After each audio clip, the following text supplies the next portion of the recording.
Let me at the outset thank Mr. T Nanda Kumar for producing this excellent report. As many of you will recall, Government of India promulgated three laws on the farm sector in June 2020.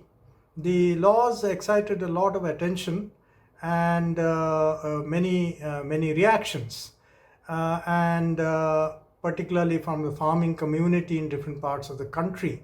And seeing the continued interest expressed in different ways, FOLU decided to commission Mr. Nanda Kumar to prepare a report on the implications of the farm laws and how they were actually furthering the reform process in different parts of the country.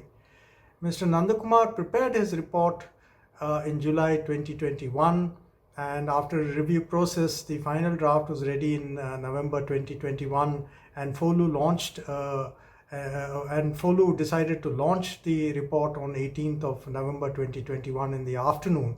In the morning of 18th November, the Honorable Prime Minister of India addressed the nation and announced the intention of the government to repeal the three land laws, citing the communication gap between the government and the farming community in some areas on the intent of the laws and how it would actually improve the condition of the farmers.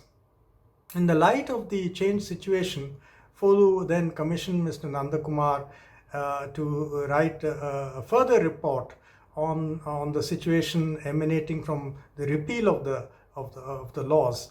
And so now his report consists of two parts. Part one is the current situation in the post-repeal period. It looks at the options that are available and the opportunities.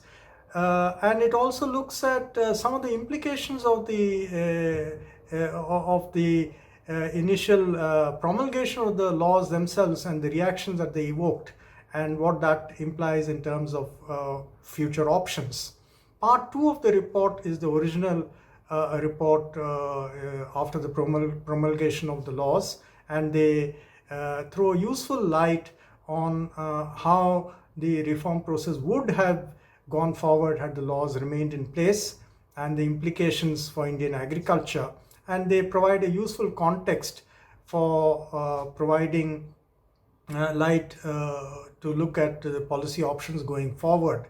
So the report in its entirety is an extremely important and useful addition to the knowledge base for the Indian agriculture reform. And as we go forward with the reform process in the post-repeal period that we are in, I'm sure that the report will provide many useful pointers in many directions on how to take the reform process forward, given the diversity of Indian agriculture and the need to adequately address the context in which the reform will be applied in the different regions of India. So with these words, let me once again thank Mr. Nanda Kumar for his extremely interesting report, and I express a hope that the report will be useful to many sections of society in India, including policymakers, policy analysts, think tanks, civil society organizations, and of course the other stakeholders.